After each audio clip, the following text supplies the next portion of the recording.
Come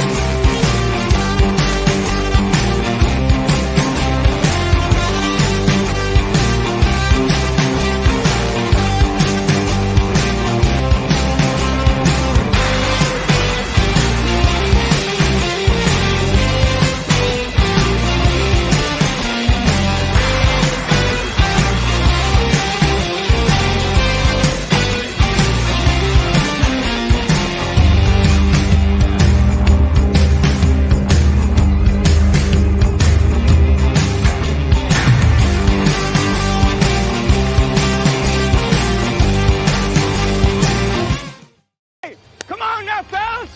We've got to answer the bell. Now let's go!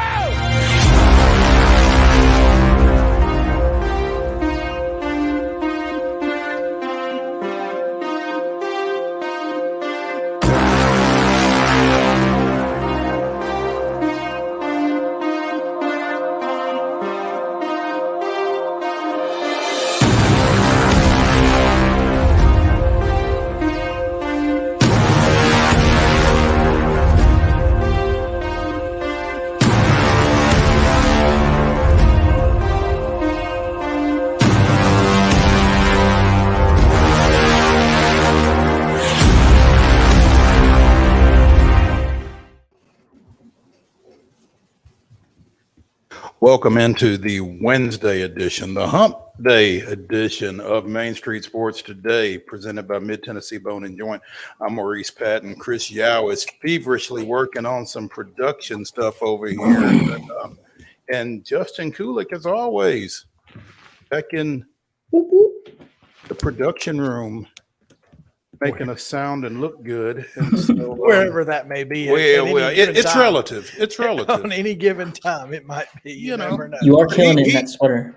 Justin is putting forth his best effort. Yes. Sometimes things are out of his control. I appreciate We that. won't get into that. But anyway, it's Wednesday. It's a big show. We'll wrap it up with Wild and Wacky Wednesday, as we do every Wednesday, and I've actually got a contribution.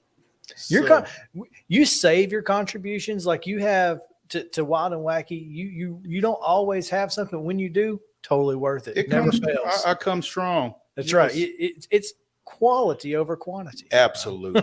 There we go. Prior to our Wild and Wacky segment, we will have our favorite Bruin, Landon Sechrist. Don't tell Casey, but yeah, I'll tell Casey. he probably won't care. Landon Sechrist at Seco_sports going to join us for some NBA talk. There's a certain team in the association on a bit of a streak, and we wanted to check in with Landon on that and also see how practice with the Lady Bruins is going.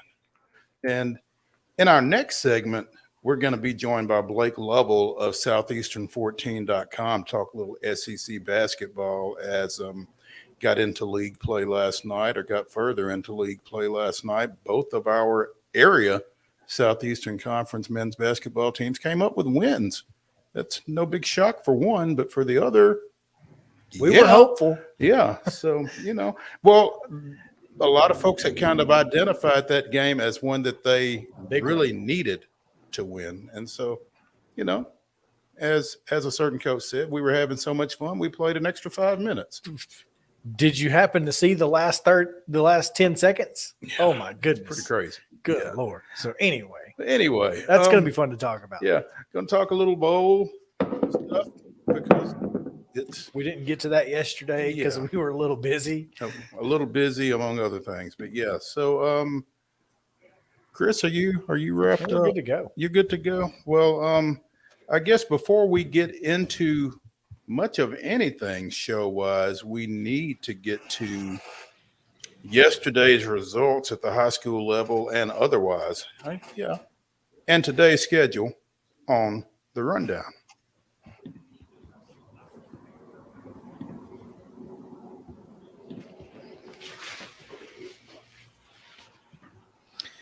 The Justin. The rundown.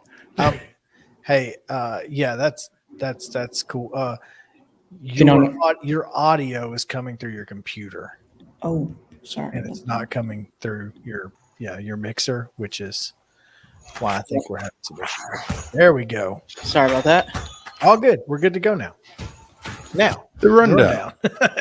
Girls basketball scores from Tuesday night. Clarksville Academy defeated Mount Juliet Christian 75-15. It was Webb School of Bell Buckle with 6 Power 5 signees, by the way, defeating Columbia Academy 76-21. Cookville with a 51-41 win over Oakland. Oh, by the way, there's some coverage of that Webb CA game on MainStreetMurray.com. Cookville defeated Oakland 51-41. Community 65, Eagleville 48. Ezel Harding with a 52-31 win over Donaldson Christian. Father Ryan defeated Christ Presbyterian Academy 41-28. It was Good Pasture 57, Friendship Christian 36, Gallatin 56, Wilson Central 35, Marshall County 50, Giles County 29, Stewart's Creek 75, Glencliff 4, Beach 44, Green Hill 35. Creekwood defeated Harpeth 66-32. Ensworth with a 63-54 win over Harpeth. Houston County 92, Montgomery Central 35. Mount Juliet 68, Hunters Lane 33. Fairview with the 44-41 win over Independence. Also coverage of that at Main Street Preps and Main Street Murray. And Overton 51, Valor Collegiate 33. Station Camp 67, Kenwood 42, Lebanon 57-39 winner over Ravenwood. Liberty Creek down Hume Park 65-22, and Middle Tennessee Christian was a 48-37 winner over Franklin Road Academy. Sycamore Edge Murfreesboro Central Magnet 46-45 was Brentwood 39-35 winners over Nolensville. Lipscomb Academy got a 52-19 win over Pope Prep. Rossview down Dixon County 56-50. Smyrna 34, Centennial 19, and Springfield 51, White House Heritage 43. Summit took care of Franklin 67-47, and Watertown down FC Boyd Christian 38-23. Cheatham County a 62-39 win over West Creek. Westmoreland 48, Portland 27, and Culleoka 52. Zion Christian 33. In boys action on Tuesday night, it was Battleground Academy defeating University School of Nashville 62-55. Clarksville Academy with an 89-34 win over Mount Juliet Christian. Webb School Nailbiter 56-55 over Columbia Academy. Cookville with a 70-54 win over Oakland. Eagleville defeated Community 50-39. It was Ezel Harding 61, Donaldson Christian 40, Christ Presbyterian 64, Father Ryan 57. Good Pasture with a 64-50 win over Friendship Christian. Gallatin defeated Wilson Central 44-30. It was Giles County 52, Marshall County 50. Stewart's Creek with a 60-53 win over Glencliff. Green Hill defeated Beach 56-38. Creekwood 47, Harpeth 48, Mount Juliet with a 46-42 win over Hunters Lane. Independence down Fairview 70-60.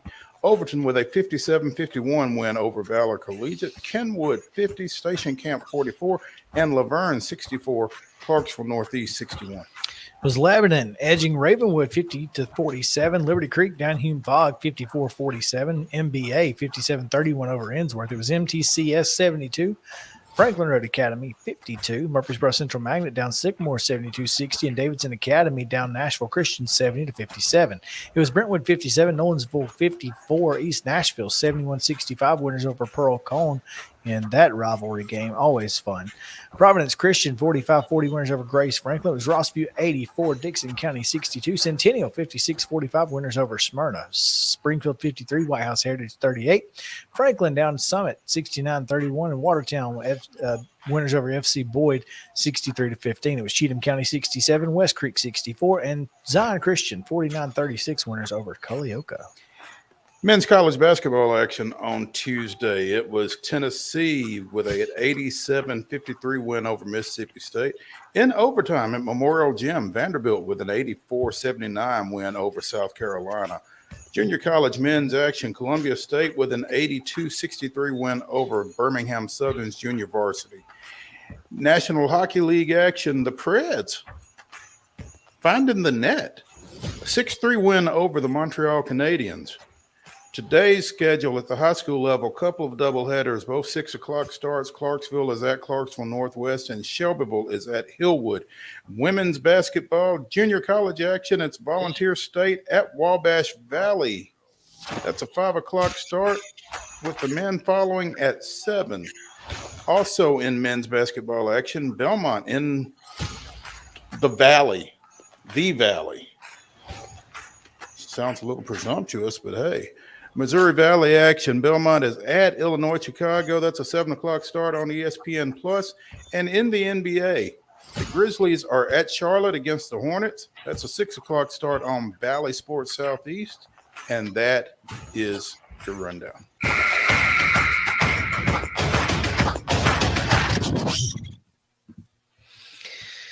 All right.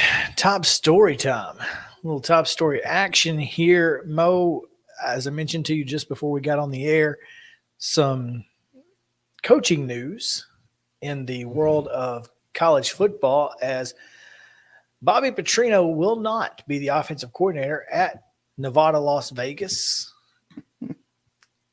He announced on December 15th that he would be, and on January 4th, Didn't even make it a month. he is not. But It's understandable. I mean, it is, especially when you figure out that the reason is because he's decided to take the job as offensive coordinator for Texas A&M University, including play calling, Mo.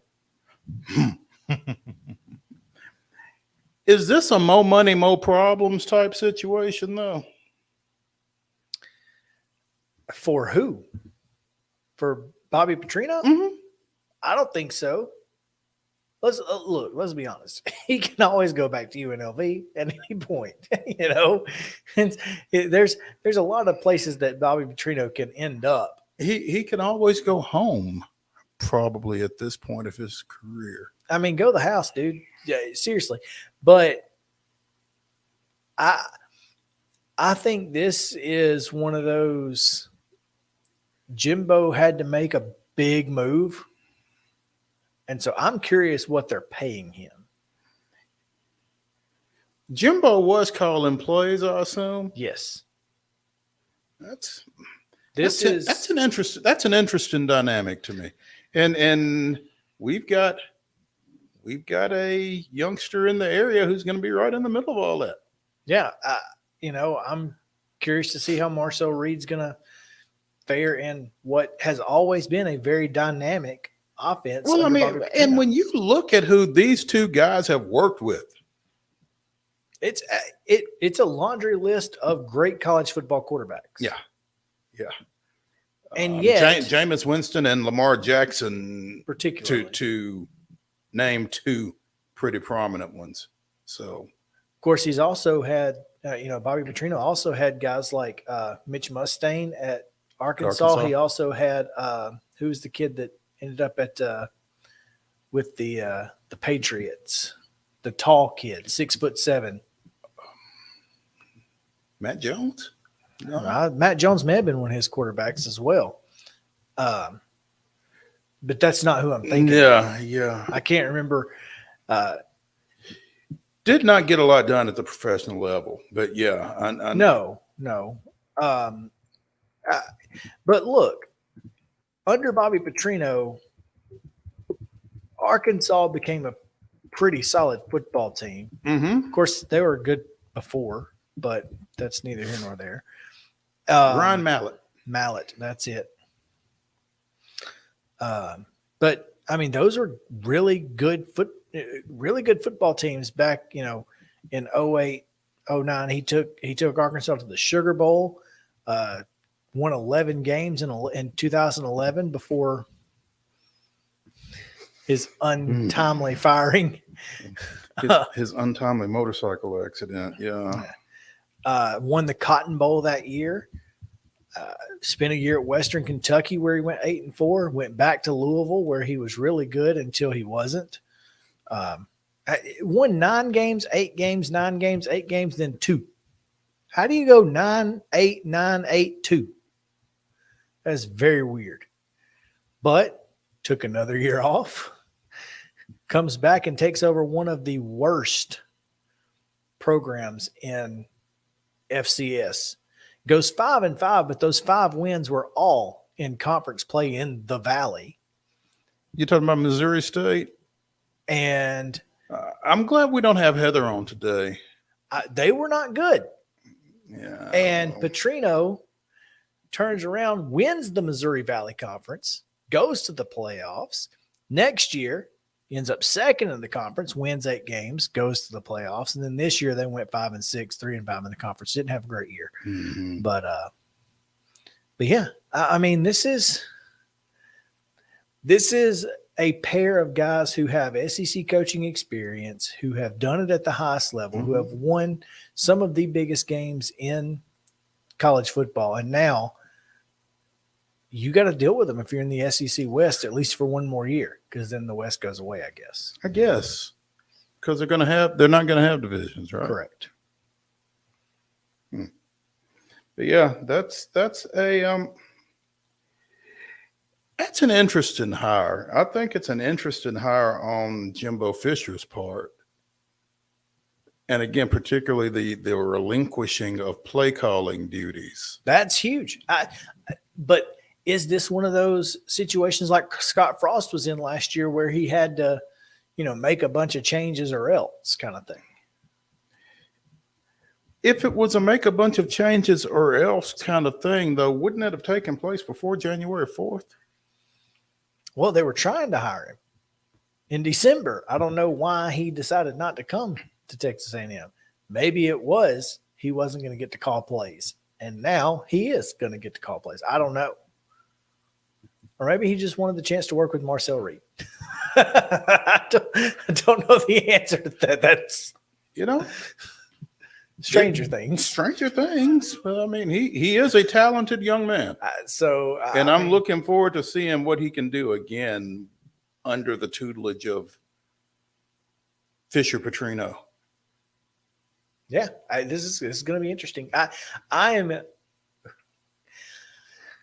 I was obviously interested last year in Texas A&M's upcoming season, all off season, but now I'm really interested because they can't be as bad as they were last year again. That just seems like a statistical anomaly. Not just a statistical anomaly.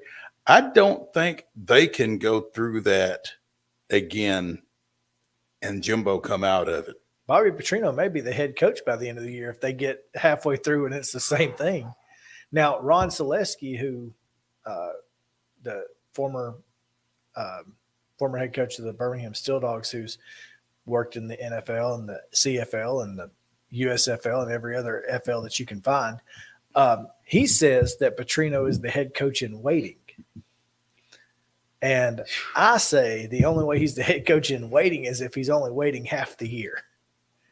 I can't imagine they would hire Bobby Petrino in 10 years or however long. What is it, 8 years? I can't imagine Jimbo Fisher hiring his successor. Unless it was going to be when he retires in 8 years, whenever his contract is up. Yeah. And which wouldn't be Bobby Petrino. Right, because Petrino's got to be close to the same age as him.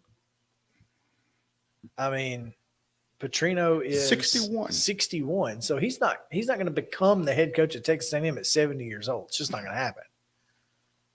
Yeah. So anyway, interesting to say the least. No doubt. Well, let's take a break. We have Blake Lovell from the Southeastern 14 going to join us here in just a moment. So stick around here on Main Street Sports Today, presented by Mid-Tennessee Bone and Joint. We'll be back after this.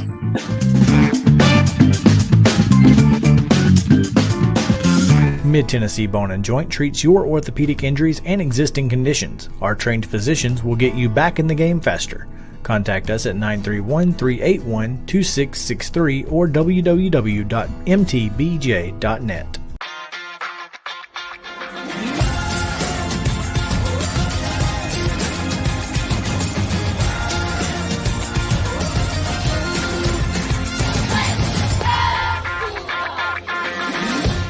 Hey folks, while we take a quick break from the show, I want to tell you about our friends over at Custom Stone Handlers in downtown Columbia. Ed Rich and his team at Custom Stone Handlers believe in leadership. And outside of the military, our greatest leader building platform is sports.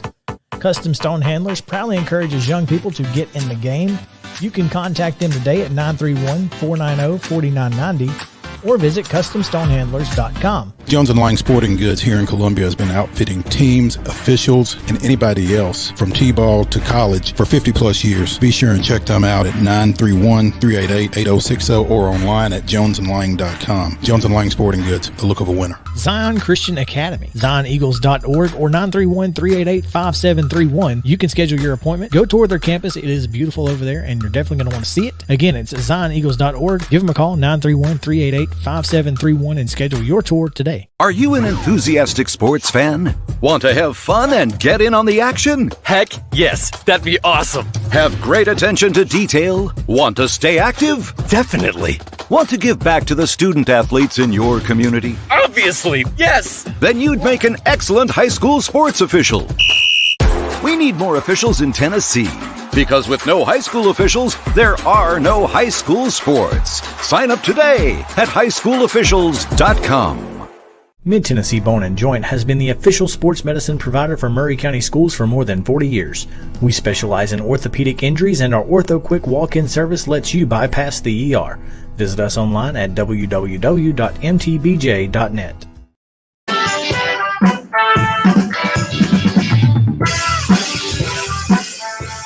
Welcome back in Main Street Sports today, presented by Mid-Tennessee Bone & Joint. Chris Yow alongside Mo Patton.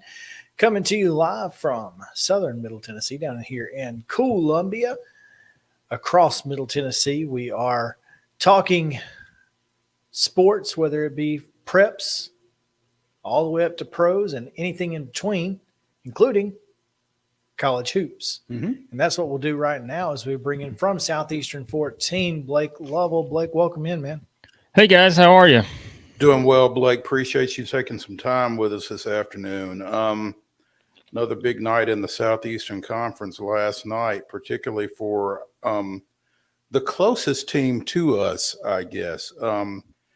Vanderbilt has had its struggles over the course of this season, and I think as a lot of people were looking at the Southeastern Conference and kind of wondering where the Commodores might gain a little traction, last night's matchup with South Carolina was one that kind of jumped out, and ultimately they were able to take care of business last night, 84-79 in overtime. But, you know, Blake, what did you see out of Vanderbilt that should encourage their fan base going forward, if anything? Yeah, it's I know it's been a frustrating several years, to say the least, but I thought that was the kind of game you have to win, right? Like that's all there is to it. Like if you're going to make progress as a program, you have to beat the worst team in the SEC, and South Carolina has been the worst team in the SEC at this point, and there hasn't been a lot of debate about that. And I think so. You can take away the fact that you found a way to win the game. I know it goes to overtime, kind of on a wild play, but I think just getting a 1-0 start, knowing what's coming up, that gives you something, because the next 4 games, I think, are Missouri, Tennessee, Arkansas, and Bama, which I think you could argue are the top 4 teams in the SEC. Getting those wins are going to be challenging, but I mean, the roster itself, I think they can rely on the older guys, like Robbins, like Magnon, like Jordan Wright. Beyond that, I think it's going to be hit or miss with Vanderbilt the rest of the season, just based on the schedule they're going to play. And, I don't – does Vanderbilt have the upside of a team that can make the NCAA tournament? I just don't think so. I don't think the roster is quite there, and I think the problem has become the SEC has just gotten a lot tougher, and they've just kind of hit that wall as a program. Yes, they made strides last year. We can't discount that. But in terms of making that big jump to get back to – being what they used to be, which was, whether people want to remember it or not, they were regularly a top 5, 6 team in the SEC every year for the most part, outside of a down year here or there. So it's a frustrating time. I don't know that things get that much better this season, but you take what you can get. And I think a win to start SEC play is about the most optimistic you could be. So, and I guess, Blake, I'm not sure that what Vanderbilt has put on the floor to this point was what was expected this year. But, you don't lose a Scottie Pippen Jr. and not feel it, obviously. But at the same time, it's like, and we talked to your counterpart, Chris Lee, about this a couple of weeks ago. There's no offensive anchor for this team right now. And I don't necessarily know who that was supposed to have been coming into this season, but that has not presented itself. And I think for Vanderbilt fans, that has to be one of the biggest points of probably frustration with Jerry Stackhouse since he's been there is, I mean, you said it, like, let's be honest, like everything they've done has really relied on Scottie Pippen, up until this season. And when you take that aspect out of there, now you're not going to be able to go out and just find another one of him, right? Like, I don't think the expectations were going to be fair to say we're just going to go out this offseason and find that exact same player. But, has the roster been constructed to give them that opportunity to account for not having someone like that on the floor? And like you just said, I think when you look at it, I think the answer to that is no. And again, that's a hard thing to do just to replace him. But I think the overall roster itself, if you go up and down the line and you're comparing Vanderbilt's roster to a lot of other rosters in the SEC, it's easy to point out and say they just don't pack that extra whatever it is, to be able to consistently beat the other teams in the league, a lot of other teams. Because, like I said, if we're talking about the top teams in the SEC, Alabama, look at what they can do scoring wise. Look at what Missouri's doing. I mean, Missouri's one of the best offensive teams in the country, and they've done that in one season. In one off season, Dennis Gates has come in and flipped everything kind of the way that Konzo Martin had it. And that's not a knock on Konzo Martin. He played a different style. But now they are so good offensively that it's completely changed the trajectory of their program.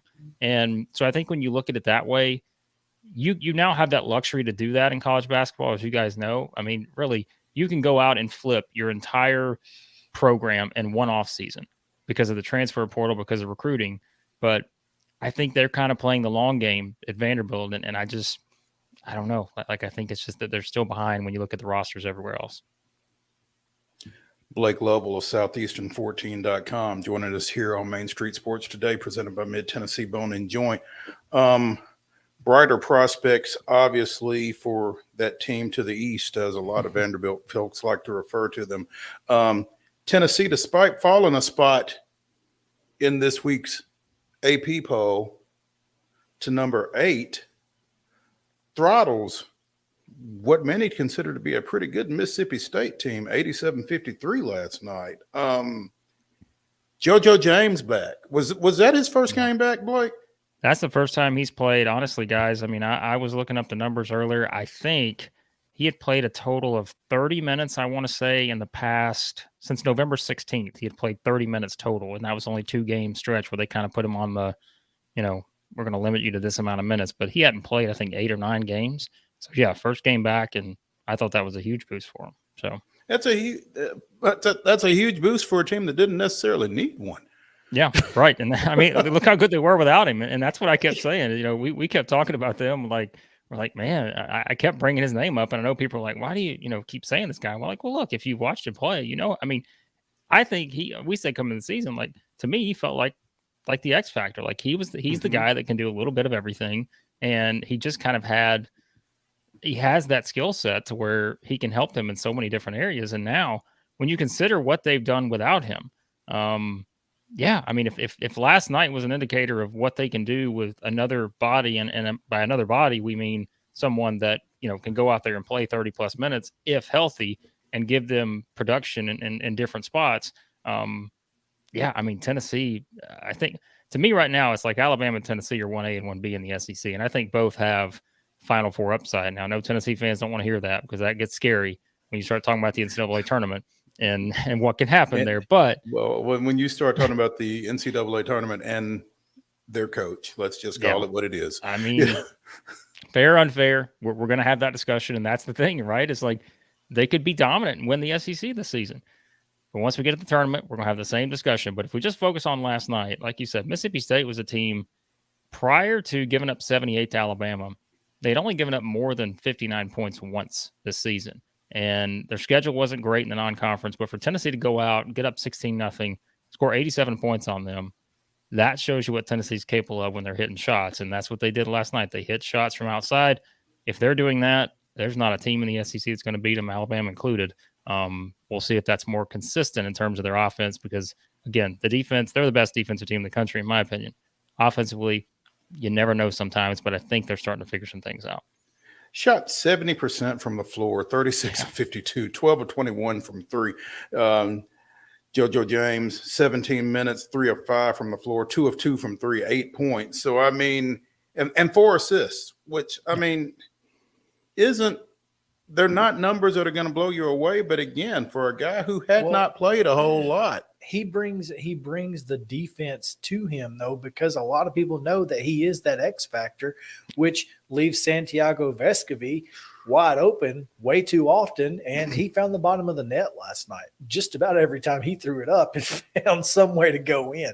So you got to be impressed with what Tennessee's got going. And like you said, Blake, Alabama seems to be, right there with Tennessee at the top of the league. And talk about throwing stuff up and finding the bottom of the net. Brandon Miller from about 38 feet longer, or maybe 45. Longer. Yes, just absolutely, just a really, really solid basketball player, and has been everything Alabama expected of him coming out of Cane Ridge. This Alabama team, Javon Quinterly, everybody that you look at, they've just got guys everywhere, just dogs all over the floor. Yeah. They're impressive. And the difference, well, there's two differences in last season and this season. One difference is they're much better defensively. Last season, it was so frustrating to watch Alabama play defense. And I think Nate Oates realized that in terms of how he constructed his roster this offseason and bringing in the guys that he's brought in. Of course, the other difference is the fact that they had Brandon Miller on the floor. And I think even I probably underestimated the impact he was going to have right away. Just coming, you never know. Coming into college, as good as guys are, you just never know at this level sometimes. I mean, it can take certain guys a little time, even if they're, projected high draft picks and such. You just never know how it's all going to come together and maybe blend in with the rest of the roster. But to me right now, I think he's the SEC Player of the Year at this point.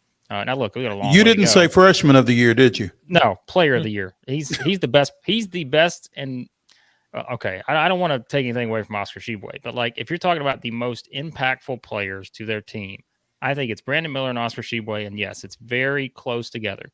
But if I had to vote right now, which I don't get a vote, I would vote Brandon Miller. And I just think when you look at what he's done, he's the best player I've seen in the SEC this season. And I even went as far to say this, guys. And I mean, Mo, you know me a little bit. I'm not someone that likes to throw out hot takes and all this, but just from me watching SEC basketball over the years, and you've seen a lot, you know how it works. But I think he's one of the best SEC freshmen I've seen. And I mean, just in terms of skill set wise. Now, look, there's been guys, we know John Wall, go up and down the list, right? There's been a lot of great freshmen that have come through. But when you just look at him, at how he plays and everything that's there, all the things he can do to be this young, I mean, I think he's in that discussion just because of how impactful he's been. And like I said, I think even I would have discounted his ability to be at this point, 13, 14 games into the season. He's just been remarkable. So and the thing is, Blake, usually when you're talking about freshmen of that magnitude in this league, they're wearing blue and white. Yeah, right. I mean, I can't think of another freshman who's been as impactful as Brandon Miller has that hasn't played for Kentucky. Yeah.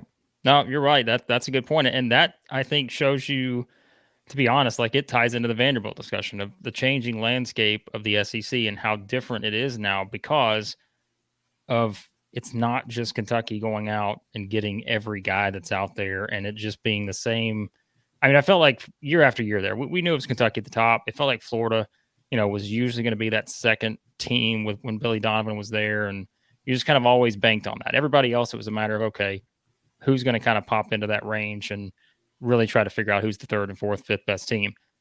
But I think when you look at it from this standpoint now, it can, I mean, we've seen Nate Oates at Alabama, Eric Musselman at Arkansas, Bruce Pearl at Auburn, go up and down the line. I mean, again, look at what Missouri's done this season in 13 games under Dennis Gates. Not saying they're going to win the league, but you can go out and get players everywhere now. And the top players have a lot more choices because it's not just a matter of going to Kentucky anymore and building a 7 guys that are all going to go be the top 15 picks in the draft. And so that's made it harder on John Calipari to sustain his success, but it's also put a lot of other teams on the map. And Brandon Miller in Alabama, that gives you a chance to win the SEC championship. And, kudos and 8 for realizing that and going out and getting them. So Is this the beginning of the end for John Calipari in Lexington? I said something close to that probably a couple weeks ago. Well, I mean, I guess it would have been last week after they lost that game at Missouri. I just think we have reached a point where, I mean, you guys have seen it. Like, offensively, they are behind the times. Like, they are trying to run an offense that did work when John Calipari had 7 of the top 20 players in college basketball.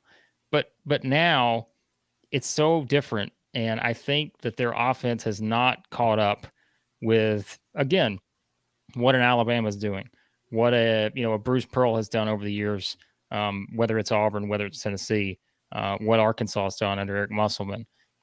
The Kentucky just plays an offense that is so frustrating to watch. And I think, I'll say this and with the caveat that Kentucky's got a class coming in next season that could just completely destroy all records. Like that, it is a tremendous class. If you just look at it up and down, they have a chance to really kind of have John Calipari's revenge tour next year if they want to. But it's how he puts the pieces together.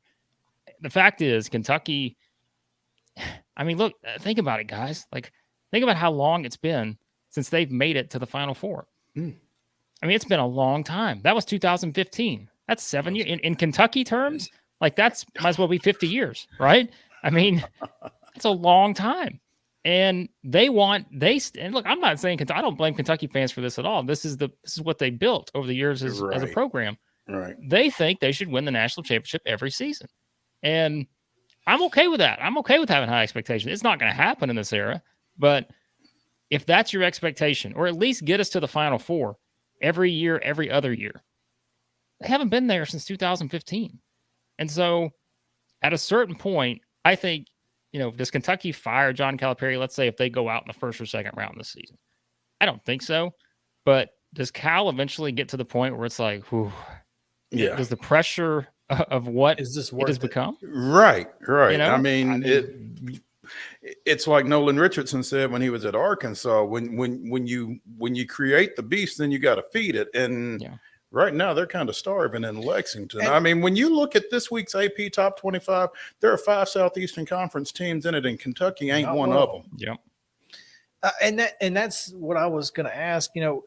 In terms of depth of this league, you're talking, we've talked about Alabama, Tennessee. You mentioned Auburn. They're 11-2, ranked 22nd in the country. Arkansas is 0-1 in league play, by the way, and they're 13th in the country because LSU just beat them. Where does the SEC rank among, basketball conferences right now in terms of depth? Because it seems like it's one of the deepest in the country. Yeah, I mean, I think you're probably still looking to me at like I think the Big 12, you got a lot of kind of really good teams find there. out. And yeah, I mean, that's right. We will find out. In the challenge, the last one ever, but we'll find out. I was going to say the last challenge. And in all honesty, like I don't know if that's a good thing or a bad thing, because going in with the ACC has become, I don't know. But but when you think about, again, where the ACC is now, where the SEC, there's a big gap there, in my opinion. But I think you're still looking at the Big 12 probably is the best conference. The Big 10, let's face it, we're an SEC country. There's always going to be a debate with SEC versus the Big 10. And there's a lot of good teams there. Let's be honest. Like there are some good teams in the Big 10. But I think with the SEC, the high-level teams, and it's what we just talked about a second ago, you have 5 teams that are in the top 25 that have the elite potential. It's not just, again, like we mentioned earlier, it's not just Kentucky's great, Florida's maybe great, maybe it's Tennessee or another team in there. They're great. And then you just got some teams that are kind of average in there. Like I think now, I think Alabama and Tennessee are good enough to win it all. Like I didn't, without a bracket, you can't make that projection or anything, but like they have the skill, I think, to get there. Then you're looking at Arkansas, right? Arkansas has been playing without Nick Smith, who is a surefire top 5 pick in the NBA draft, and we don't know when he's going to be back. If he gets back, then I think you're talking about Arkansas with a team that can be right there with Tennessee and Alabama. Kentucky at their best. Can they get there? Sure. So like the top tier, I'd put the top tier up against the top tier in any other conference because you feel pretty confident that these teams are built to do that. Then I think you look at it from a depth standpoint. Like it or not, I mean, I think Vanderbilt and South Carolina are the 2 worst teams in the league. Then I think you have a lot of questions with, let's say, like teams like Florida, Ole Miss, A&M. But then you've got that very intriguing tier of an LSU, of a Missouri. So yes, like I think continually now the league has gotten to where you expect 7-8 teams to at least have a chance to make the NCAA tournament. Some years it's more than that. But this year is kind of one of those where you've got a lot of new coaches and they're kind of rebuilding things. Missouri, as we said, way ahead of schedule. I think LSU is too. But yes, the league, I think, is way more stable now, obviously, than it used to be.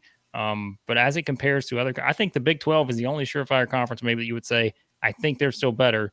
I think you put the SEC in a debate with the Big 10 and Pac-12, wherever else. I think it's kind of gotten to that point as a league. So Blake Lovell, southeastern14.com. You can find him at the Blake Lovell on Twitter. And if you are a college basketball fan, particularly in the SEC, you owe it to yourself to do so. Blake, thank you so much for spending some time with us this afternoon. Look forward to getting you on with us again because I've still got a couple of unanswered questions, but we'll get you back and pick your brain some more. No, that sounds great. Thanks for having me, guys. I appreciate it. All righty. Gonna take a break. How long a break? Are we taking a short break? We're taking a long break? Probably a short break here, and because we'll talk a little bowls.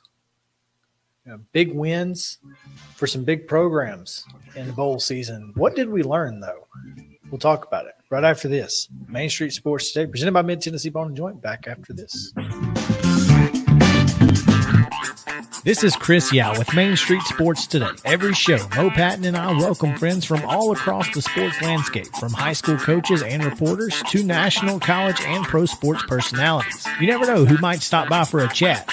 She's on Thinking Out Loud, presented by Regions, and Out of Pocket with Alyssa Lang. It is, in fact, Alyssa Lang. I'm a little nervous. I'm going to lower the bar for guests now. Oh, no. Like, apologies in advance. It sounds like SEC Commissioner Greg Sankey. You got that radio voice. I do. It's a good sound. Thanks for radio, too.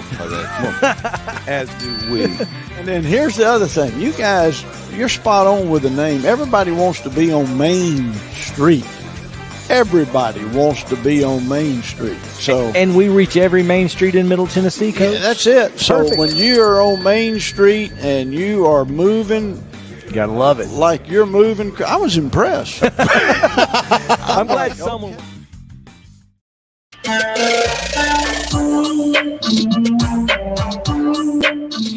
Welcome back in. Man, that was such a great interview with Cutcliffe. As long as we didn't screw it up, it was going to be a great yeah. interview because, it's David Cutcliffe. Yeah, Coach Cutcliffe was great. Enjoyed that. So that was fun. If you missed that, this past Monday, we actually had that interview air on our Best Of show. So if you go back and watch Monday's show, you can watch that interview with Coach. And you don't have to dig all the way back to July to find it. Yeah. Right. Yeah, you can just go to Monday. Mo, bowl season was pretty crazy. Let's be honest. I think we learned a lot, though. And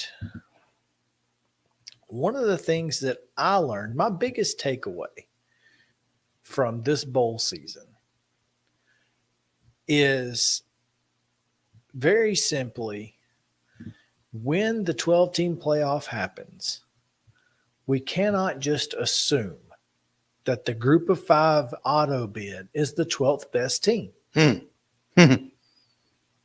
And I think that's what a lot of people were doing. Tulane was ranked number 16 in the country because they were, 11-2 coming in.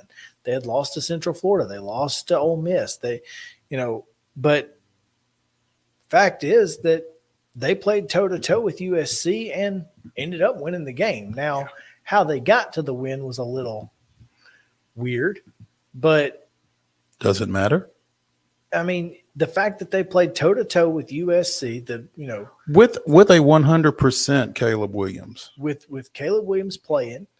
Now, Caleb Williams certainly wasn't the reason they lost because he had a monster game. He had a monster game, but they survived it. But I mean, you still took it to USC, and this is a team that was top 10 in the country. This is New Year's Six. This is the Cotton Bowl. We can't just stick the G5 in the 12th spot every year and go on about our business. UCF a couple of years ago beating Auburn. You think about when Utah and Boise State won in the late 2000s in BCS games against Alabama and Oklahoma. I mean, there are a group of 5 teams out there that deserve to be in the conversation. Now, they're it's not likely that they would make the Final Four or the championship game, but nobody thought TCU was going to make it either. And here we are. Yeah. I mean, I think that you have to give those group of 5 programs that wind up in that mix a little bit more respect, maybe, like you said, as a result of some of the things that we've seen over this bowl season. And we talked about it going into the bowls. Are bowl games a measurement, with the opt-outs and that kind of thing? One kid that didn't opt out but did go into the transfer portal, we've not had a chance to talk about this. Grayson McCall came out of the transfer portal. Yeah, so apparently he's headed back to Coastal, which I'm sure makes their new coach terribly happy. Yeah. When we're talking about group of 5 teams, just scrolling through these, I mean, there weren't a whole lot of G5 Power 5 matchups, which, by the way, is annoying to me. But, to me, I think we've got to put more respect on these 11-2 teams. They don't have to go undefeated necessarily to be in the top 10, is my point. That being said, some other games that I'm just going to say, obviously we talked about Penn State and where they stood. A lot of folks were saying that was Michigan and Ohio State's best win. Oh, they beat Penn State. Penn State's top 10 team, blah, blah, blah. And I thought, well, we don't really know that because they've not beaten anybody. Well, I'm not saying that Utah is necessarily somebody, but they're a pretty good football team. And now I'm not sure, did the quarterback for Utah opt out or did he get hurt in the game? No, he got hurt in the game. Cam Rising got hurt in the, early in the second half, I think it was. He injured the same knee, I believe. I think it was his left knee that he has had some issues with previously. Gotcha. So. Well, I wasn't entirely sure because I didn't get a chance to watch all of it as I was dealing with a sprained left foot. So not mine, Charlie's. Yes. So I was having to deal with that. But yeah, so I didn't get to see as much of it as I would have liked. But I think that kind of solidified, I was a little leery of Penn State, but I think they kind of proved to me that they were among the better teams in the country, which makes the college football championship or semifinals even that more surprising.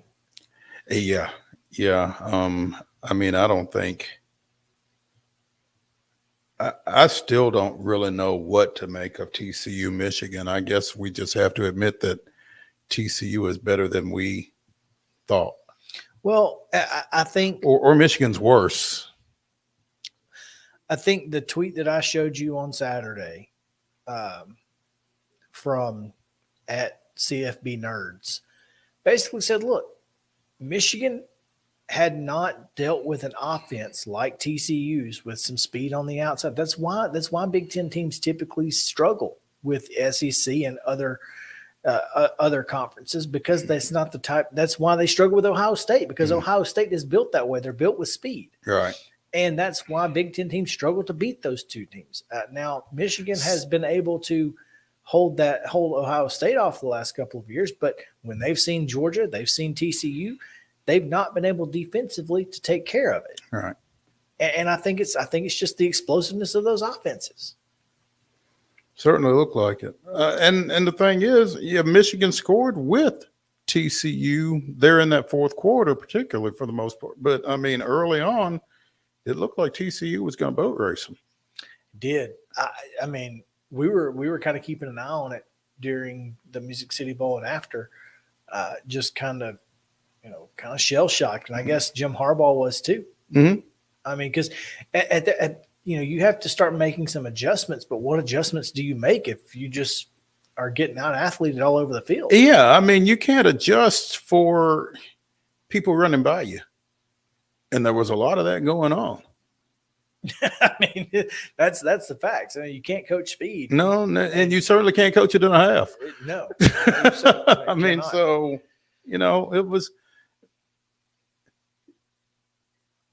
it was wild to watch. And because I just didn't expect it. But I mean, like you said, maybe Michigan defensively in particular just isn't built for that. And maybe that's Harbaugh's next challenge, should he decide to accept it. Or he has two challenges ahead of him. One of them being the Chicago Bears and the other one being that.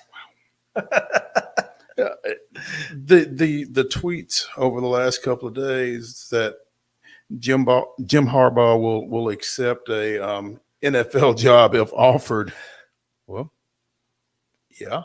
I mean, he would certainly like to go back. I think he feels like he's done all he can do, and he's hit the ceiling he's going to hit at Michigan. Yeah. Get out while it's good. Don't overstay your welcome. And we've talked about it. We have sometimes you gotta strike while the iron is hot and all those other cliches. But I mean, a CFP berth for this program. I mean, the loss and the way they lost notwithstanding, may be, the ceiling for Michigan football. There's a lot of folks in this area that may not necessarily want to hear that. Now, let me ask you this. Mm-hmm. Ohio State, toe-to-toe with number one Georgia. Clearly. Probably should have won the game. I mean, if Ryan Day calls anything other than a run play on 1st and 10 at the 33 or whatever, they get 5 more yards. I think they win the game.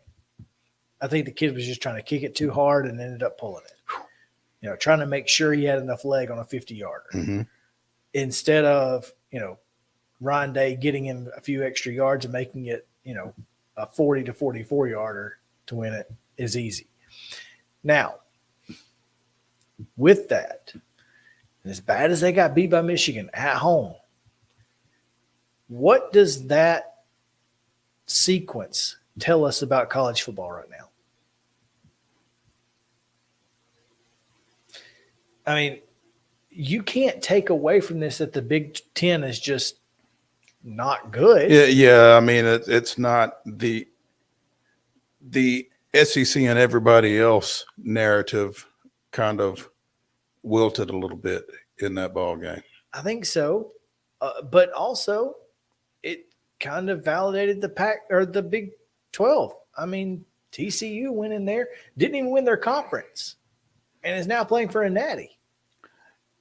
And the fact that the Big 12 is playing for a natty and it's not, quote, the usual suspects, it's not Texas, it's not Oklahoma, which I would imagine makes the Big 12 pretty happy. Yeah. So, but, when this whole college football playoff was designed, you would have thought if there was a Big 12 team making a run for a championship game, it was going to be a Texas and Oklahoma, maybe an Oklahoma State, certainly not TCU. Yeah, they were the last team. I mean, you go back and look at their recruiting classes. They had a top top 30 recruiting class one time in the last 5 years. And so that just goes to prove how good Sonny Dykes has been. Now, go ahead. Is there trouble in Athens?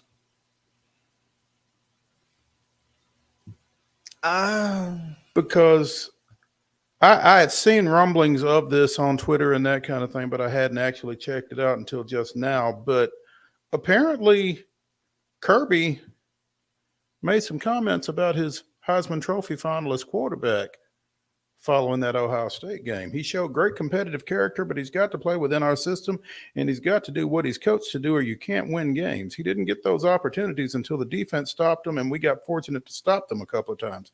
He must play better if we expect to win the next one.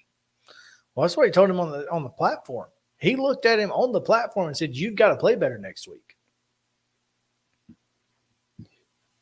I mean, I think that may be, as you know, the way that Stetson Bennett has to be coached. That may be part of the way that Kirby Smart coaches Stetson Bennett. Mm-hmm. There are kids who respond to that type of coaching better than others. So you're saying Stetson Bennett may be there's a Kai Ziegler? Perhaps, yeah. I mean, that may be what he responds to.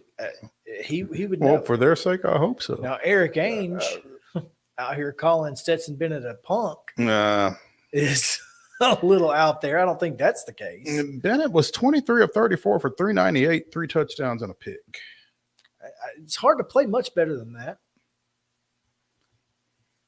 I mean, unless he's just got there going off script.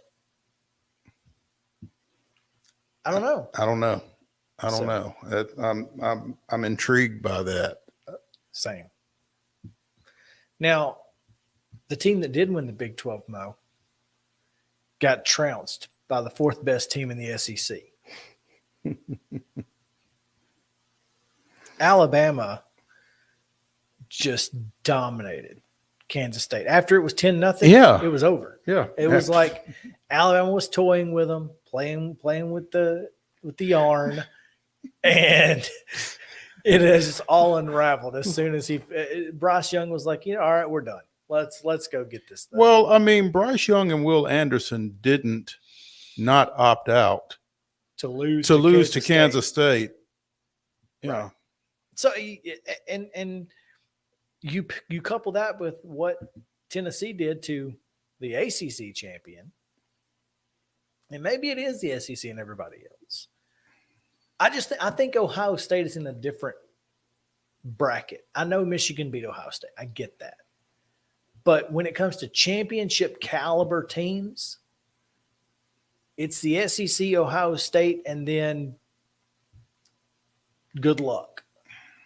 Because I'm going to be honest with you. I think Tennessee or Alabama would have done the same thing to Michigan.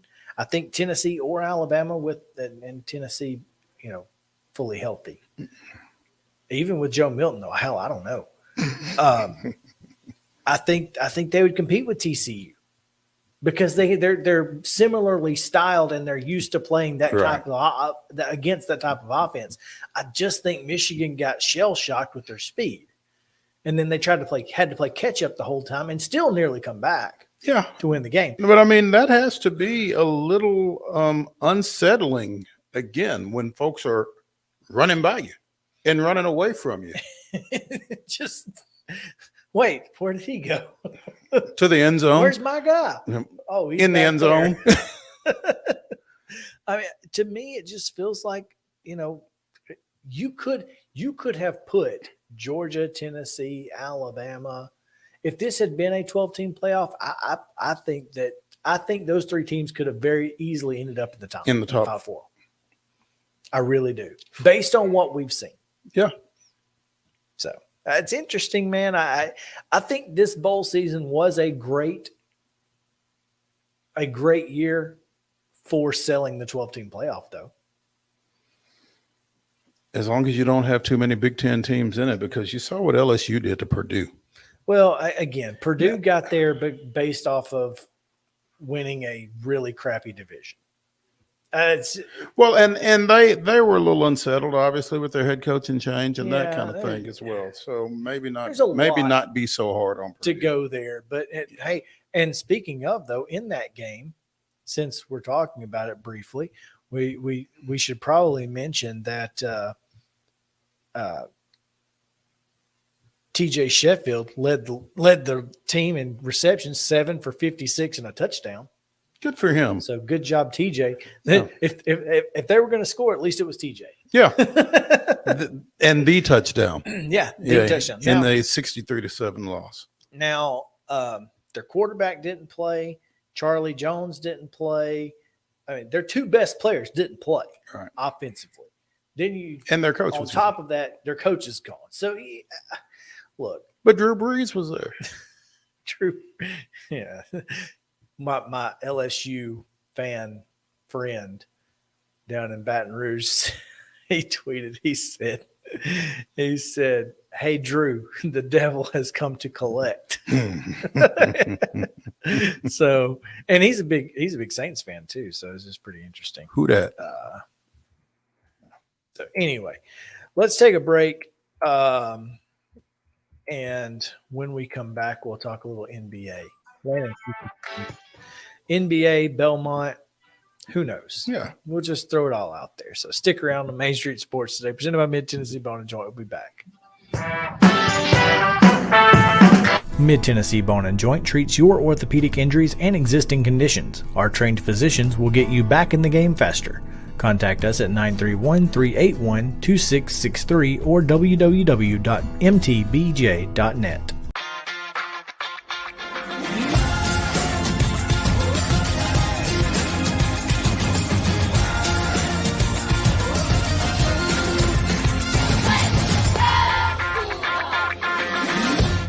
Hey folks, while we take a quick break from the show, I want to tell you about our friends over at Custom Stone Handlers in downtown Columbia. Ed Rich and his team at Custom Stone Handlers believe in leadership. And outside of the military, our greatest leader building platform is sports. Custom Stone Handlers proudly encourages young people to get in the game. You can contact them today at 931-490-4990 or visit CustomStonehandlers.com. Jones & Lang Sporting Goods here in Columbia has been outfitting teams, officials, and anybody else from T-ball to college for 50-plus years. Be sure and check them out at 931-388-8060 or online at jonesandlang.com. Jones & Lang Sporting Goods, the look of a winner. Zion Christian Academy, ZionEagles.org or 931-388-5731. You can schedule your appointment. Go tour their campus. It is beautiful over there, and you're definitely going to want to see it. Again, it's ZionEagles.org. Give them a call, 931-388-5731, and schedule your tour today. A game without a crowd is just a scrimmage. A performance without an audience is just a rehearsal. Without your presence, high school sports and the performing arts aren't possible. Ensure that these essential extracurricular activities continue to enrich the lives of students in Tennessee. Purchase a ticket to your local high school's game or performance. This message presented by the TSSAA. Mid-Tennessee Bone and Joint has been the official sports medicine provider for Murray County Schools for more than 40 years.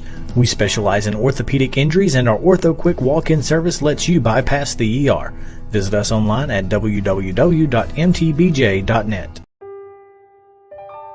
This holiday season, the largest lantern event in the country returns to Nashville Zoo.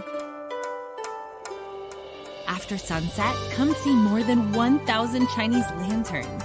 All new designs including mythical beasts, a fantastical North Pole village, even a dragon soaring over your head. Welcome back to Zoo Illumination at Nashville Zoo. Bigger, brighter, and better than ever.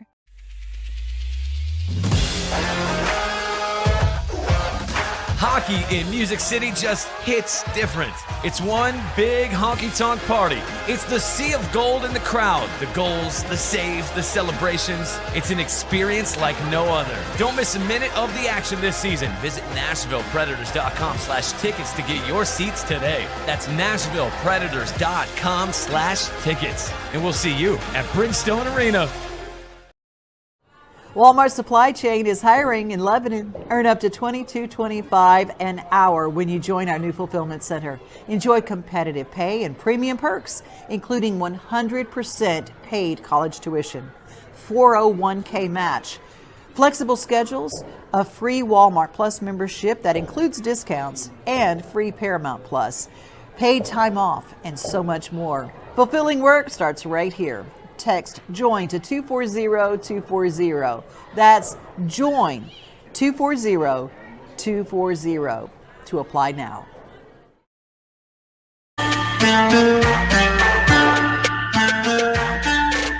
Welcome back in Main Street Sports today, presented by Mid-Tennessee Bone and Joint. Chris Yow and Mo Patton here with you on this Wednesday edition. It's Wild and Wacky Wednesday, the weirdest and wildest news from across the world and Florida coming your way in just a few minutes. But before we get to that, we welcome in to talk a little NBA, Landon Sechrist at Seco_sports on Twitter. Landon, what's up, man? Nothing much. Ready to talk some NBA with Mo and Chris. Well, wanted to check with you before we do that. How's practice? It's going good. It's very competitive, as always. You're not getting singled up on Sidney Harvey too much, are you? Yes, I am, unfortunately, and I am not the benefactor in those situations at all. Somehow I figured you weren't. She was only the Valley Player of the Week, last week? So correct. Hopefully you're giving her some good looks anyway. But yeah, wanted to get you on, Landon, because I looked up and we're not huge NBA fans, as anybody that follows the show on a regular basis knows, but looked up and the Brooklyn Nets have won 12 straight now. Yeah, it's very surprising to anyone that hasn't been really monitoring the NBA, because KD and Kyrie are obviously household names, but they weren't winning at first, and now it's like everything is connecting. I mean, KD's getting his buckets, averaging nearly 30, and Kyrie's hitting game winners and playing like normal Kyrie Irving. So it's a scary sight for everyone else that's in the league. Especially when Boston gets 150 hung on them last night at Oklahoma City. Goodness gracious. Yeah, 150. That's franchise record, by the way. Going back to Seattle, they'd never scored 150 points. I would imagine it's a franchise record for Boston too, in terms of points allowed. So I hope it was. Yeah. So the Nets play tonight. Yeah, they play against Chicago tonight. What do you feel like the chances are of extending that streak? I feel like the chemistry within the Nets team. I saw a video on Twitter with KD and Kyrie kind of accepting the newly hired coach, and I feel like not much is going to stop the chemistry of how they're rolling right now. I mean, if they're going to go out there and get 30 apiece, it's going to be very hard to stop for any NBA team. When I'm looking at the Eastern Conference, the Eastern Conference has been kind of down for the last couple of years. Boston snuck into the finals last year, and obviously the Nets were picked to be the favorites last year and should have probably been the favorites this year. The Bucks have been up there. What does this Eastern Conference look like? Atlanta's kind of underperformed this year. Miami, I think, has underperformed. The Knicks, as per usual, underperforming. So I don't know. But when you've underperformed for that period of time, is it underperforming? That's the question. Yeah, it's kind of like the Mets. But anyway, what does the Eastern Conference look like to you? As the season's coming to the midway point now. Yeah, it's really interesting. Obviously, the Celtics were kind of separating themselves until they got that 150 put on them last night, and Brooklyn's now up in the win streak, and Giannis just scored 55, I believe it was last night. So it's really a top three, and then there's some other teams up there like Cleveland. We saw Donovan Mitchell score 71 on Monday night. And, I mean, there's some teams to watch, but I feel like it's really only about 4 or 5 teams in the East, the Cavs, the Sixers, along with that top three. That's really – they're serious. I mean, we've seen some teams have down years, like Chris said, and it's kind of just that first 5 that's really going to make some noise, in my opinion. What has gone wrong in Atlanta? And I saw a tweet that Trae Young may request a trade.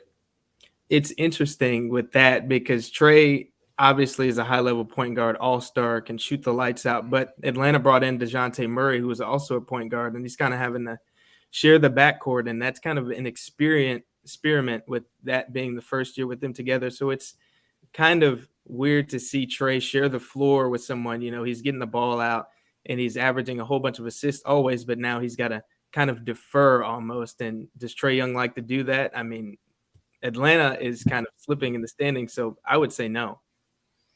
Well, and you go back to LeBron putting up 47 on his birthday and what Clay did, a couple nights ago. It seems like this team is just backpedaling, and that over the last couple of years, you expected Atlanta to be right there in the mix, and now they're barely hanging on to a playoff spot.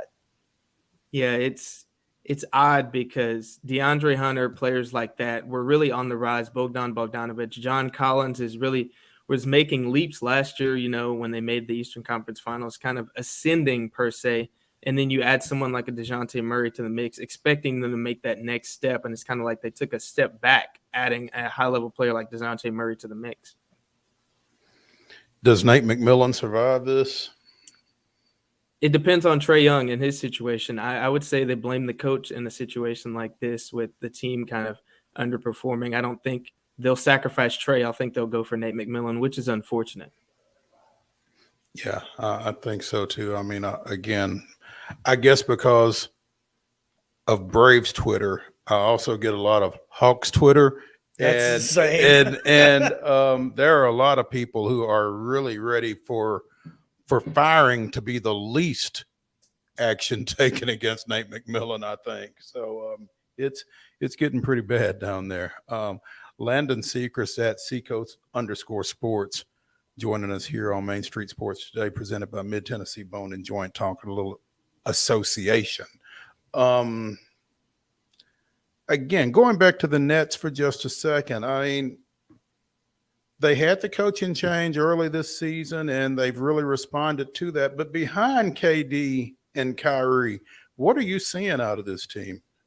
I've watched a few Nets games on TV, on NBA TV, and I was noticing, a TJ Warren who had a nice bubble a few years ago in 2020, but he really isn't a household name. But TJ Warren is in the mix. Obviously, Seth Curry, younger brother of Steph Curry, and then Ben Simmons. I mean, Ben Simmons was an all-star caliber player, and he's getting his 8, 5, and 7, and he's kind of facilitating the offense, letting KD and Kyrie get their shots and being the player the Nets need him to be. And I think that's important, not trying to do too much. And they know who's the two top dogs on that team.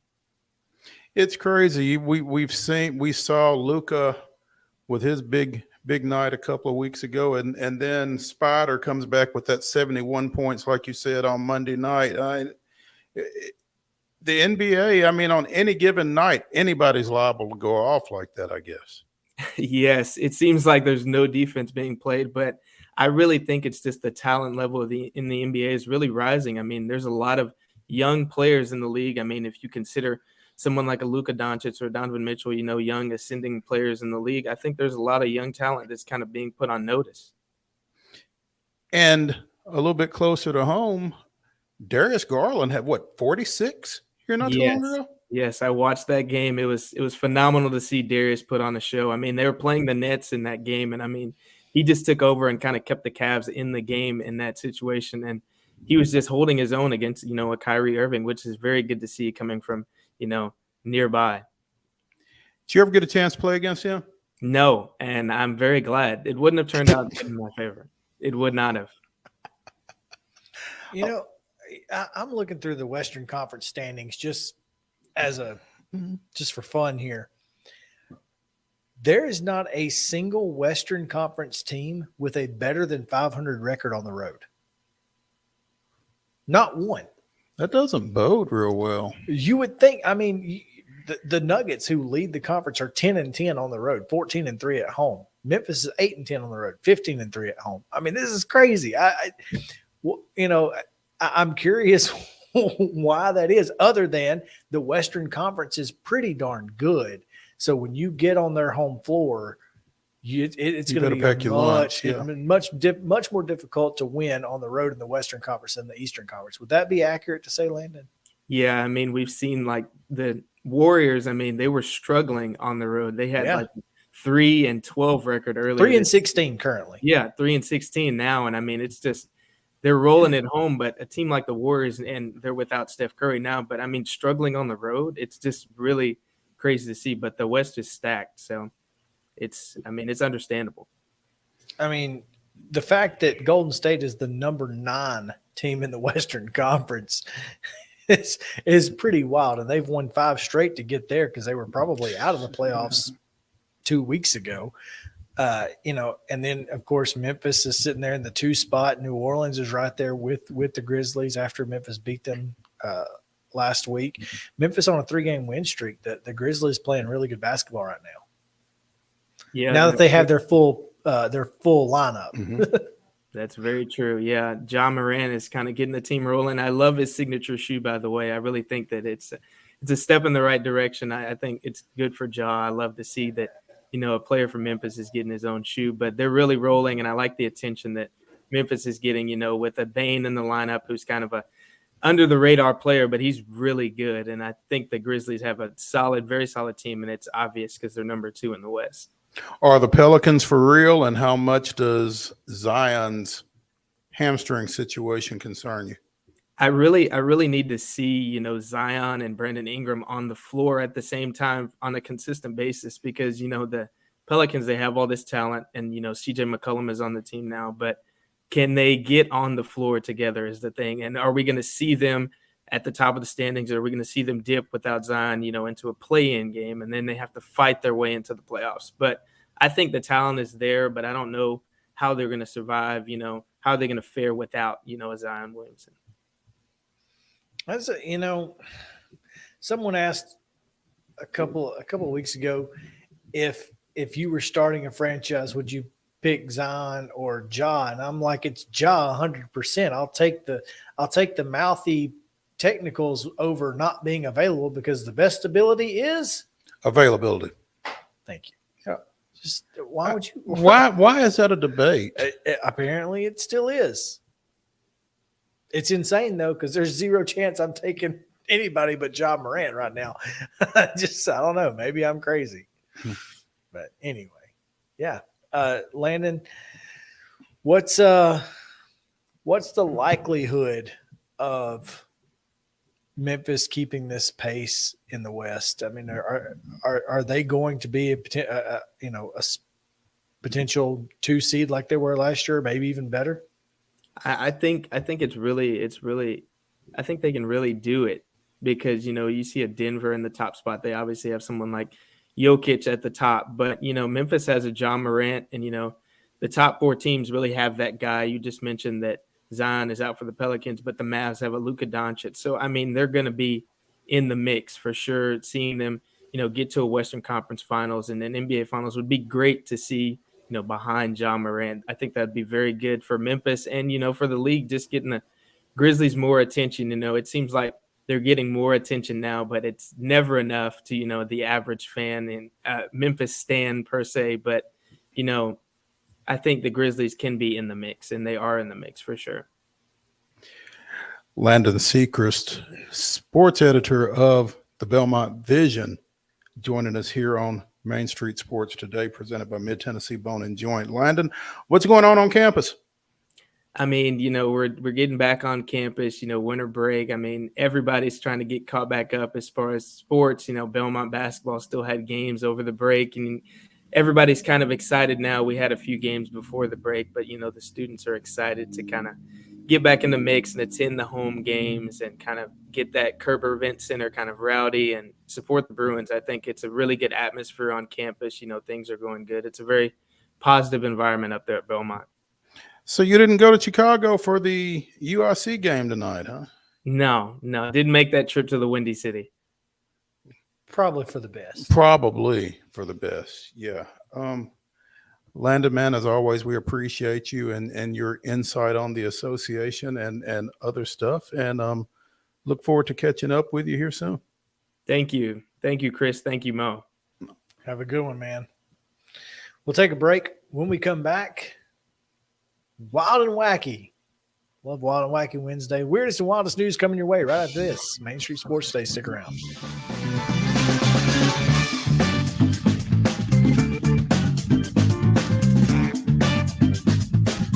Mid-Tennessee Bone and Joint treats your orthopedic injuries and existing conditions. Our trained physicians will get you back in the game faster.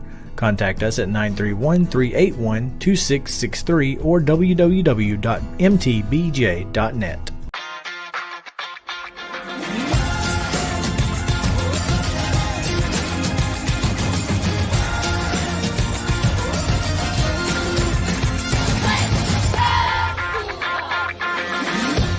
Hey folks, while we take a quick break from the show, I want to tell you about our friends over at Custom Stone Handlers in downtown Columbia. Ed Rich and his team at Custom Stone Handlers believe in leadership. And outside of the military, our greatest leader building platform is sports. Custom Stone Handlers proudly encourages young people to get in the game. You can contact them today at 931-490-4990 or visit CustomStonehandlers.com. Jones & Lang Sporting Goods here in Columbia has been outfitting teams, officials, and anybody else from T-ball to college for 50-plus years. Be sure and check them out at 931-388-8060 or online at jonesandlang.com. Jones & Lang Sporting Goods, the look of a winner. Zion Christian Academy, ZionEagles.org or 931-388-5731. You can schedule your appointment. Go tour their campus. It is beautiful over there, and you're definitely going to want to see it. Again, it's ZionEagles.org. Give them a call, 931-388-5731, and schedule your tour today. Are you an enthusiastic sports fan? Want to have fun and get in on the action? Heck yes, that'd be awesome. Have great attention to detail? Want to stay active? Definitely. Want to give back to the student athletes in your community? Obviously, yes. Then you'd make an excellent high school sports official. We need more officials in Tennessee, because with no high school officials, there are no high school sports. Sign up today at highschoolofficials.com. Mid-Tennessee Bone and Joint has been the official sports medicine provider for Murray County Schools for more than 40 years. We specialize in orthopedic injuries, and our Ortho Quick walk-in service lets you bypass the ER. Visit us online at www.mtbj.net. We're back. Welcome back in. Wild and Wacky Wednesday here on this beautiful Wednesday. You like that? You like that wacky music there? I like it. Let's go with it. Mo, your contribution to Wild and Wacky Wednesday. We go to Buffalo, New York. We do go to Buffalo, New York. Last night, the Buffalo Sabres took on the Washington Capitals and won 5-4 in overtime. But yesterday was January 3rd. It was the day after, obviously, the medical event involving Buffalo Bills safety DeMar Hamlin, who wears number 3. So, Tage Thompson, I hope I'm pronouncing that correctly. Tage. Tage is as easy as good as I'm going to find. Scored 3 goals okay. for the Sabres in the win. It was his 3rd hat trick of the year.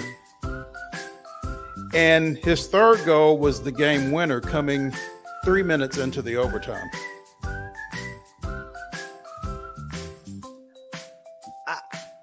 I'm not one to believe in coincidence, but that is awfully coincidental. Yeah. It looks like a duck. Sounds it talks like a duck. And the Sabres, after the game, they just tweeted out, "This one was for you, DeMar," and clearly it was. That's insane. Yeah. How cool is that? Yeah. I love a good sports wild and wacky, and that is wild. I mean, that doesn't even seem real. That's movie script ish. Yeah. It's hard to do on a video game. Right. Exactly. So, hey, you know what happened 24 years ago today? What's that? 24 years ago. Okay, so that's 1998. January 4th, 1998. Okay. You remember anything about that night particularly? Is that Music City Miracle? No. Oh, what was it? Oh, What is that? 23-16. UT over Florida State out in the desert. That's right. And Mick Foley won the WWF Championship on Monday Night Raw. What a day. Oh, by the way. What a day. Yeah. Well, anyway, that has nothing to do with anything. I just saw that come across the screen and thought. Kind of wild, kind of wacky. Anything to this music is a little wacky, so it's all good. I love it. I love everything to this. Yeah, we could be reading the most serious story of this music. And it's all Point Siena, Florida. Here we go. Are you ready? First stop. Two people in Florida were arrested after deputies responded to a home Saturday. A 911 call was made, but nobody spoke. Polk County Sheriff's Office said at the home, the deputies concluded that nobody lived there, but they found a male suspect and his girlfriend inside the home after entering it through an unlocked door. The couple made a 911 call to get help moving their belongings from a home they were burglarizing. So the cops helped them rob his house. On the ad, it says y'all will help with anything. While talking to deputies, the female suspect told them that she had called 911 for the purpose of having law enforcement help them move their belongings from the house that they were burglarizing. They also wanted to get a ride to the airport so they could spend the weekend in New York. They're like, by the way, if y'all wouldn't mind telling anybody else about this, we'd really appreciate it. That's great. The sheriff's office said in a Facebook post, deputies did help them with their belongings and did give them a ride, but it wasn't to the airport, it was to the Pokey. Man. And they're welcome to stay there all weekend long. All expense paid. And longer, huh? The male suspect was charged with burglary and theft related to a store and burglary of a residence. And the female was charged with burglary of a residence, according to the sheriff's office. So there you go. We need this couch moved, but don't come inside. You don't need to come inside. Anything else? No need. Just hang out here. Yeah. Trust me. Just get it from the door. We'll get it to the door. Then it's, yeah. Now, Justin and I had this conversation earlier today, Mo, because you partake on occasion, not probably as well as the Scott Stall who received the invitation to play the Masters. No, not as well at all. Hey, Well, all of ours could be lost in the You mail. don't know how good Scott Stallings, the random dude with a condo, is. So, for those of you who don't know, Scott Stallings, who is a journeyman PGA It's from Knoxville, player. right? Played at Tennessee Tech. I think Was he it played Tennessee at- Tech? I thought it was UTC, but it could be Tennessee Tech, Mo. Actually, now that you say that, that sounds more right. So Scott was patiently awaiting by checking his mail 5 times a day for the invitation to get to play the Masters. And did you find out or ever hear how the other Scott Stallings got the mail? No. Okay. So this is a great story because it could not have happened, like, again, coincidence, right? They sent the invitation to Scott's former management office, but the management office has since been they no longer exist. Well, the address where the management office is adjacent to a condo that this Scott Stallings owns. So they just took it. And they say, well, I deliver Scott Stallings mail all the time. I'll just take it to Scott. Yeah, like this Put it other in his stuff. mailbox. Well, what's funny is they were even like, okay, that sounds good. You probably know him. Like, didn't question it at all.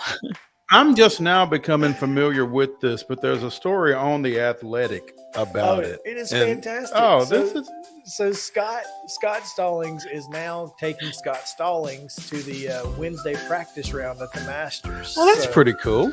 Oh, that's awesome. Yeah. Now, the Scott Stallings, who isn't the golfer, apparently. Well, he is a golfer. I love how you use good. He's not the golfer. He says I'm 100%. 100% sure this is not for me. I Emoji. played, but wow. Nowhere near your level. 100. By the way, both of their wives are named Jennifer. Okay, now This it's becoming It's maybe so they're weird. yeah, it's strange. I think they should play for it. A married real estate duo from Atlanta. Okay, so he does play. No, he plays. Yeah. but not nearly as well as Scott Stallings. The Scott Stallings. Real recognize real. I realized it was an invitation to play, not attend, Jenny now says. He was like, oops. Like, oh. Well, he thought they just won the lottery to go. Get tickets. Yeah. No. Me and Chris were talking about bring your clubs. Yeah. If we got that note, we should just show up. I mean, would you just hit a couple balls until they realized I wasn't supposed to be there? I'm telling you, it wouldn't take a couple of balls. You'd be like, "Where's the range at?" It's like, what? Oh man! Thank y'all for being with us today here on Main Street Sports Today. We'll see you next time at 2:00. Y'all have a good one.